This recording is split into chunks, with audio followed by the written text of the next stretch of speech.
Welcome back, everybody, to the Mobile Home Investing Lessons podcast. And I'm super happy and proud to be joined with Caleb. Thank you so much for joining me, Caleb. Thank you for having me on, John. Yeah, it's really it feels so surreal to finally see your face, and we've talked a ton, and it is really cool. Well, at least virtually. Hopefully, I'll see you in person one day here. But Thank you for being here. On this podcast, we are talking about a bunch of stuff, and thank you for sharing. Um, but predominantly, a lot of your deals have been wholesale deals. We'll be talking mostly about wholesaling on this podcast. And I don't believe that's what you ever started off wanting to do, or I mean, we never specifically talked about, okay, we're just going to do that, but that's what you've fallen into at the moment. So we're going to talk mostly about those kind of deals. Um, Before we talk about the deals, like procedures, profit, fun stories, bad stories, has mobile home investing, it's taken time, it hasn't been all roses. Has this been worth it for you? I mean, has this been worth it? Yeah. absolutely, absolutely, it's worth every step of the way. Not just financially, not just monetarily. It's been a great way to grow. It's been I love learning things. It's been a great way to learn new things, learn how to deal with people, learn how to negotiate. I mean, in my opinion, there's so many skill sets that go into this business, whether, I mean, sales, talking to people, there's just a plethora of cool different skills. Absolutely. It has been worth it. It comes with its own challenges, in like any other business, but I am so happy, jumped into this business, jumped in with you. It's been great. Did you have much real estate experience before this? I had my real estate license once upon a time. Honestly, didn't do really well with it. The cold calling, looking for leads, that kind of thing. Um, and I tried the wholesaling, like stick built, traditional built houses. Didn't have very much success with that. I know you started in that same way originally, years before. So tried to be a transactional real estate agent, and then tried the wholesaling, and then found this little niche, and maybe third time's the charm, but it's been going great. I don't know. I don't know you before we met, but I mean, you're not a. I guess I just want to say this because I imagine you did the same thing with these other, with stick builds and then with being a realtor. You don't make excuses. You do what is asked of you. You ask a lot of questions. You overcome challenges. So I mean, you put a lot of work into mobile homes. We take a massive approach when we start. You're going through parks, you're looking at homes on land. What has it been? Have you, and I guess we kind of alluded this to before, but um, you have not purchased any homes and then kept them in a community or flipped them or cash flow them. You just do strictly wholesales. And is that because you're looking for those specifically, or that's just what's coming to you at the moment? Correct. Right. So a lot of my deals I do are the majority of deals that I do are not in parks. They are on private land in very rural areas. Um, and the wholesaling kind of has fallen into my lap. It's not something that I, have actively seeked. Um, the wholesaling thing was never kind of in my sniper scope. But I feel, it's just kind of how it's happened. To answer the question better,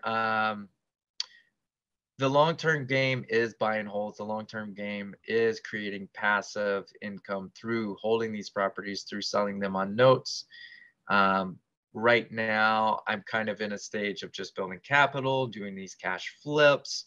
And a lot of these homes that are on these rural places, these kind of on land, not in parks, the majority of them have to be moved. So that's another kind of part of the equation. Do you usually sell to people or other parks or companies that move these homes or that buy these homes from you? Yeah, great question. I've had a mix of end buyers, from just kind of more your retail buyers, I'll say, just from, these are people's personal residence, and that could be so many stories. That could be downsizing, that could be wanting to get out of kind of the rent cycle, that could be tragedy in the family, that could be, there's so many, maybe a first home. There's so many reasons why these people, are choosing mobile homes, and for great reason. And so, uh, yes, a lot of these are a mix of retail buyers. Um, I would say I also do deals with other investors. I usually do that last. I usually wait to call other investors last. As another investor, they're looking also for a discount. They're in the game. They know the lingo. So those are going to be the last people that I call. Usually I want to kind of retail these out first. Um, and yeah, definitely, I know people with mobile home parks, they're looking to add homes.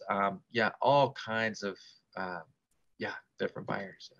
When you're selling these, you typically are not putting much work into them or repairs? Right. Honestly, the majority of these deals, I am not personally repairing. These are as is deals. I am able to find these at a great discount with these sellers. I am able to provide a great discount to the end buyers because these are as is. The discount is built in. The end buyer, they know that they're going to have to put in some work. Could we sell these homes for top dollar, fixed up, repaired? Absolutely. But these deals, these wholesale deals, they can move a lot faster as selling as is without doing repairs. So that's just kind of my strategy right now. Not saying that will ever not change. Of course. I think there are a lot of pros to doing these as is. Scalability, you're able to do deals quickly, faster. You're not getting kind of clogged up on one deal, doing repairs. Of course, even not doing repairs yourself, but still subbing out the work to a contractor, a trustworthy handyman. You're So not you even are doing that? able, no, and No. you are able, absolutely, you are able to move lightning speed on these deals, just doing them as is. So there are some pros to doing that, in my opinion. And you do have to calculate. Does me putting in, let's say 5,000 in repairs on a deal, is that really going to give me the leverage in the end where maybe, or does that 5,000 just mean I'm only making 5 more thousand after repairs? Does that 5,000 repairs turn a $10,000 deal into a $20,000 deal, $25,000 deal, $30,000 deal? And that's when you just have to, does this make sense? You're walking it through with your handyman. Maybe you're doing the repairs yourself, but um, yeah, I think it all comes down to the deal, how much margin you have in the deal. We know we make money when we buy. And, I think Warren Buffett talked something about, if you are driving across a bridge with a 10-ton limit with a truck that weighs, you know, 9.9 tons, that's probably not a good idea. I mean, you have to have that margin. And the same way with deals, uh, are you walking in? We make money when we buy, so we have to know our margins. We have to know our exit strategies. Yeah. How many wholesales, roughly, do you think that you are a part of or have been a part of in the last? How long have we been working together? We first started working together. I joined your program, took your course, a wonderful course, and prop, yeah, really. And probably, I think that was 2020. But I kind of fell off the grid. I think, and that was, we had a period of silence on my end for just not really committing to the business, not really taking it seriously. Other things going, I'll get to this later, just kind of put it on the back burner. So fast forward a year later, I think it was, I want to say maybe, I feel like it was October, this past October, November 2021, I started really ramping up, talking with you more, diving into your course more. So how many deals have I done? 8 deals so far, since November. So that's been about 4 months. I've got, I think 6 deals I'm currently working. So, so it's, yeah. That's insane. That's not insane. I've seen all the work you do, so it makes perfect sense. But 8 people, that's 8 sellers, that's 8 buyers that you've helped, that you've facilitated. Yes. These buyers would never have had these homes or been able to do what they're going to do in them. Uh, that's incredible. With those properties, you have 8 that you've kind of closed. You're working on another 6. I love that you can take on 6 properties at a time. And for the folks listening, that's kind of normal. I mean, if you're the mobile home investor that's like a Swiss Army knife and you can do a lot of different things, not like you have to have a ton of money, but we've said it a couple times on this podcast. We take a massive approach and we're talking to most people out there, most sellers, most mobile homeowners, figuring out what they have, why they're selling. And if you buy homes and you're spending 5, 10, 15 grand on homes, you got to put out all that money. Obviously, in repairs, all that money comes out. But with what you're doing, you're out. Do you put down any money on these homes, or are you out any money? Right. No, great point, John. And I was going to say, going back to the question earlier of, kind of pros of wholesaling, um, kind of selling as is you do get to diversify and kind of have better risk management of your capital. So in other words, you get to spread out your capital further along more deals, do more deals. You're not sinking in a larger portion of into one deal, just on repairs. Um, am I putting money into these deals myself? Yes and no. I can't really speak for traditional real estate investing, but you can do deals without using your money. So what I mean by that, so John, you and I've talked. So I do a mix, and within these wholesale deals, I do a mix of either taking title, or I will do what we call consignment. So consignment deal, I don't have my own funds involved, which is great for lowering your risk. And I'd love to talk about one consignment deal I did. So I ran into a seller. She contacted me. I said, man, she tells me she needs $2,000 for this home. That's not the price that I would pay. So I talked to some people. I talked to some friends I know. I end up selling for $3,000, make $1,000 in the middle profit. She took the 2,000. She didn't have a car, and she was able to buy a car for her and her kids. She was so happy. She was almost in tears when I brought her the money back. She gives me a big hug, and her kids are throwing the money up in the air, and they're, I'm rich, I'm rich. And it's all about creating a win-win-win. Solving people's problems. What was her problem? Her problem was she didn't have a car. She didn't have a vehicle. Um, the buyer's problem was they needed an affordable home for them. So I kind of linked these together, solved both of these problems, created value for these people, and made a little profit in the middle. So I think I did that deal in one day. It was I think it was my fastest deal. It was a quick turnaround. So That will, so one day is fast. $1,000 is really good in one day.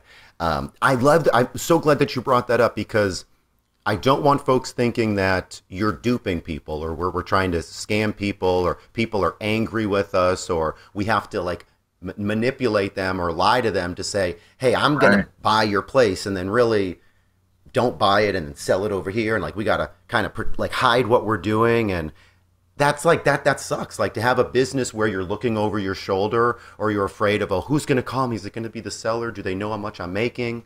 And it's like we don't have to deal right, with that. It's more of a sure, win win win. The sellers are on board, the buyers yes, are on board. And no, yeah, and you're just learning your prices, you're making money while you're learning, while you're helping people. um, what has been, what's sort of a, I guess what's the, and you don't have to be too specific. I don't want to put you on the spot, but what's the least amount that you've made on one deal, and then like roughly the most amount of net? gotcha. No, great question. So I have not lost any money on a deal yet. That's a good thing. That's a good thing. For what Warren Buffett says, first rule, don't lose money. Second rule, don't forget first rule. so, um, so um, I have not done that. I would say the only, I'm doing air quotes here, bad deal I've done is I did have I think, well, almost broke even deal. I think I literally made maybe $200 off of the deal. Is that the one you've purchased or you've gotten under contract some junkers? I don't want to say junkers because they were probably beautiful in their heyday, but the time that you're looking at them, they are junkers. And you've taken on some stuff I was even saying, hey, probably pass. Was that one of the really bad ones that you just made 200, or what was the story behind that one? Yeah, right. Yes. I can't remember if I told you about this, John, but this was a deal that I did. So this was a consignment deal, and I'll walk you through on how not to screw up, like I did, Yeah. and shot myself in the foot. But Oh, so basically, um, the end money should always come from the end buyer in a consignment. So I have a buyer on the line. He's coming to meet me. I call the seller. I say, hey, I'm going to go ahead and give you the money up front. And I was like, well, the buyer's going to be here 30 minutes after. I just talked to him. He's good to go. So kind of just went ahead and paid her. Got her out of the deal thinking the end buyer, he's going to be here in 30 minutes. Buyer never shows up. Surprise, surprise. And I'm stuck with this deal I just paid for. Um, and luckily, I just sold that deal. I think it was about 2 weeks ago, but I held that deal. That was probably one of the longer holds that I've had. I think I held that deal, trying to think, at least 3 months. I think it was maybe even close to 4 months. So that's a long hold time. it is. Fortunately, I'm not paying lot rent. It's not, this is on private land. I'm talking with the landowners. Hey, is this clearing everything with them? Can this home stay here? Are you going to charge lot rent? Luckily, I didn't have any holding costs. So I got, that was, I'll say, just about a break even. I think I got kind of exited that deal. So valuable learning lesson from that deal. Luckily, it didn't really cost me anything, but um, I always look at, okay, what's best case scenario, what's middle case scenario, and what's worst case scenario. Best case, I can make XYZ profit. Okay scenario, can I still exit this deal for what I bought it for? And then worst case, if I lose everything, that I put into this deal, am I going to be okay? And if the answer is yes to all of those, buy the deal. And then Great. I've also,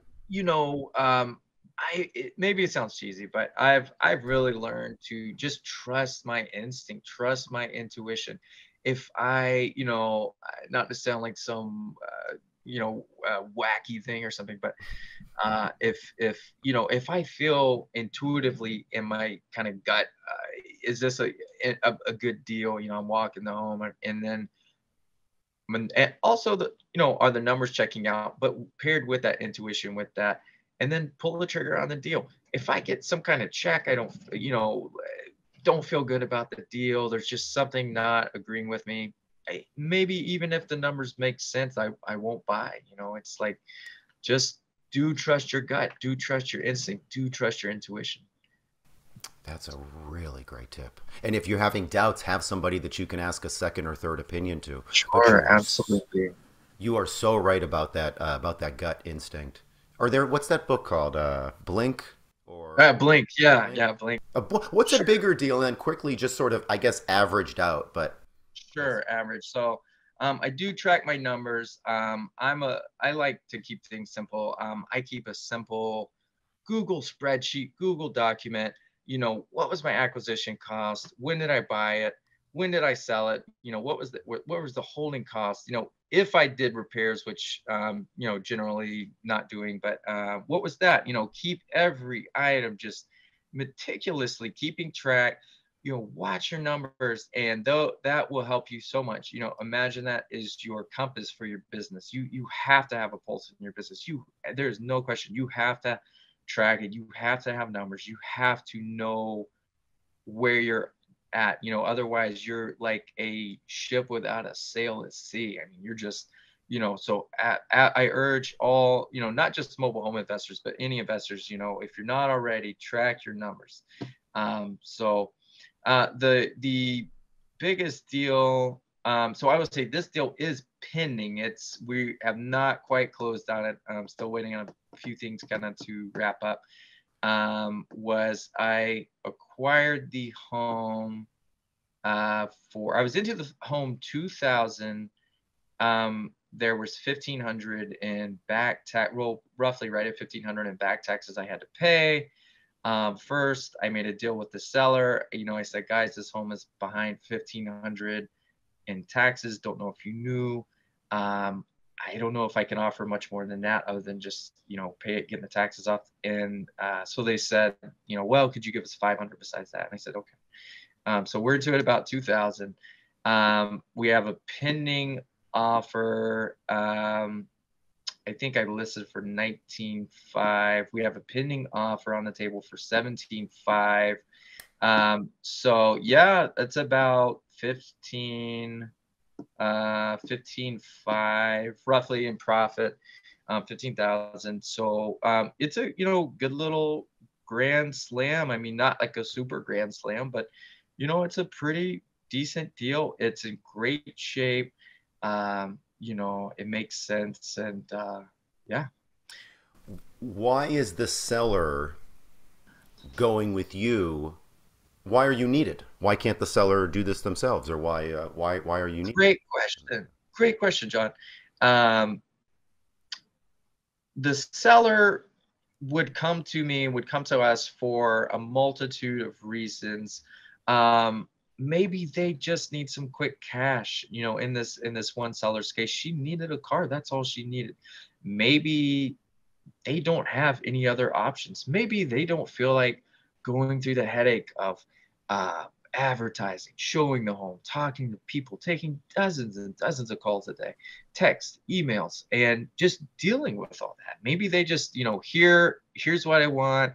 You make as much as you want. This is just all I want. I want out of it.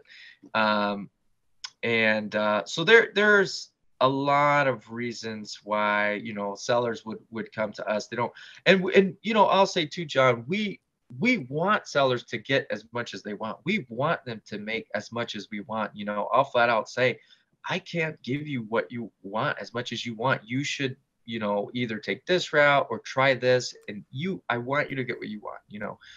Make as much. So sellers will come to us for, many reasons, any of the above. Maybe they're embarrassed about their situation. Maybe they don't want anyone to know. They'd rather come to us privately. I like. I think it's normal, and it is normal. Your plan about stacking up cash, wholesaling for a while, learning, building a reputation, stacking up cash, still networking, still building up your reputation with park managers, with park owners, learning the numbers.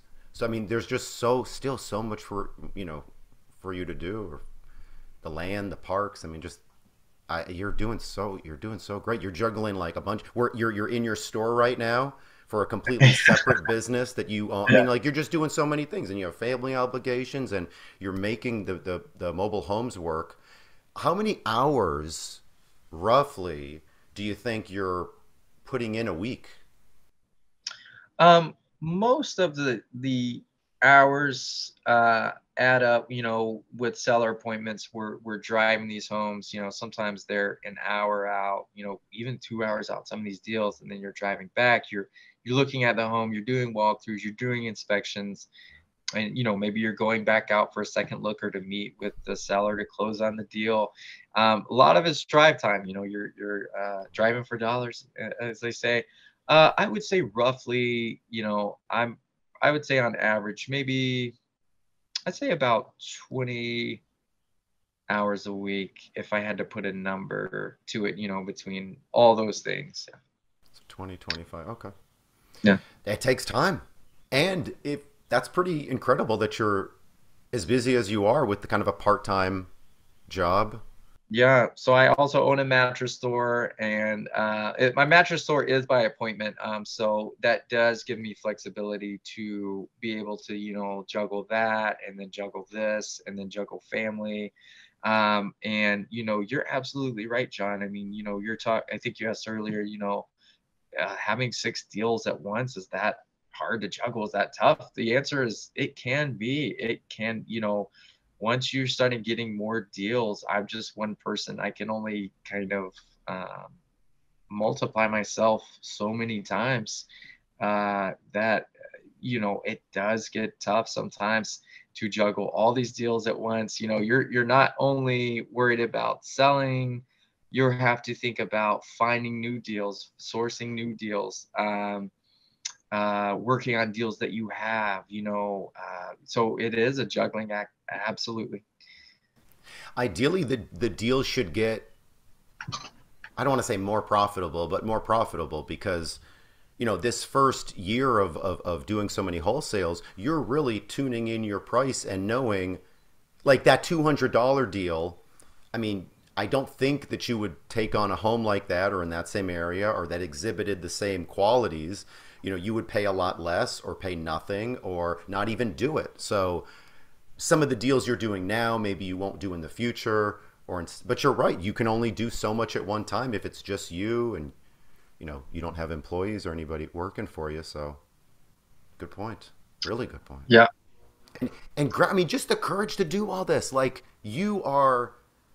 this business is scary. Talking to people is somewhat uncomfortable and we don't know what they're going to say, but I mean, you're doing it. Like you've put yourself in those situations and forced yourself and did what you needed to do to like motivate yourself. How do you motivate yourself? That's a question I don't usually ask people, but like, do you feel are you reading books? Is it inward? Have you always been like this or? Yeah.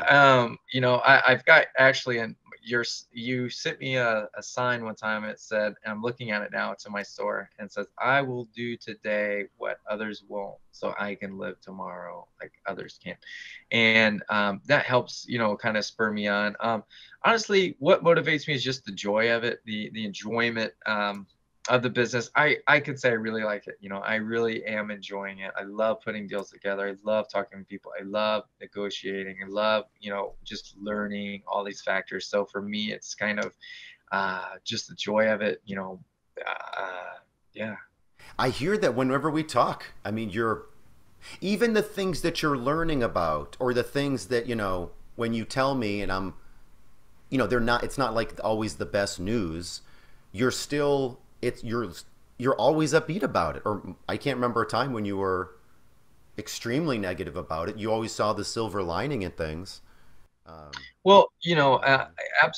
absolutely. I look at it, John, as if it's a win, as long as I learn something from it. It's a win if I came back with more knowledge, more experience. Even if I did lose money on the deal, which hasn't happened yet, thank God. But but it's a learning. Did I learn something? And I'll say I am all for taking. I mean, the course has been wonderful. Taking courses, reading, talking to people. But at some point, you can't. You got to go to second base. You can't. You know, you can't just read and research for. You gotta pull the trigger. You gotta make action. And it's. I think you've probably heard this saying, but it is more like ready, fire, aim. It's and just do the thing. And so that does Just do it. What uh, are you listening just for? Just just do do it. Why it. are you still listening? If you got a Nike we probably can't say Nike on the podcast, but so yeah, but just do it. Take action, do it. Is it scary? Yes. Is it fun? Yes. Even more so, is exciting? Yes. And that does take courage. You got to kind of take that first step out of the boat, and you got to do it. So true. Yes. Man. Oh, I'm so proud of you, Caleb. That's awesome. Thank you. Just for yeah, Thank this you. is awesome, man. This is how it is. This is the business, and it will evolve and morph, and you'll add on things. Like that Swiss Army knife. You'll be doing more things. But you're taking what's coming to you. We're choosing different. The path of least resistance, and yeah, Absolutely. you'll anyway. This is good. Thank you so much again. Thank you for this went way longer than I expected. Thank you so much. Thank you. Thank This was you. so Thank you, cool. John. Thank you for having me on. It is an honor to be on your show. I have enjoyed it, and I am so glad we are doing business together. And you are my mentor, and I'm very thankful for that. And um, if I can put a plug in, for you, guys, if you are thinking about mobile home investing, you want a great course, um, look nowhere else except John's course. It is so comprehensive. John is the OG of modern mobile home investing. Maybe Lonnie Scruggs deals on wheels before him, but truly, I mean, there's other courses out there, but they all come from John's course. These are people under him. So John is the OG. Take his course. It is phenomenal. You will learn so much. John, you will have the best part, personal access to John. You will have his phone number, and it has been well worth it. So again, check out the course. You will be so happy.